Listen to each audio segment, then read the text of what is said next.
Guys, এখন যাচ্ছি একটু মোমো আনতে আমি আর তাতান। তো আমরা একটু আগে চাউমিন খেয়েছিলাম, তো আমাদের খিদা পেয়ে গেছে, খেয়েছি 6টা নাগাদ, এখন বাজে 8:30। তো বাবু মানে আমার বর আর কি, ও হোটেলে আছে, বলছে খুব পা ব্যথা করছে। আমরা গেছিলাম তোমার হচ্ছে গিয়ে মন্দিরে, জগন্নাথ মন্দিরে। তো ওই ব্লগটা আমি দেবো পরে, এখন এই ভিডিওটা আমি করছি।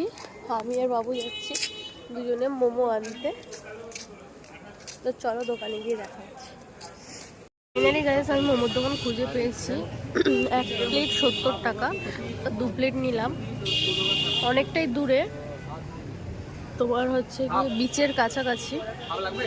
হেঁটে হেঁটে এসছে আমি আর বাবু।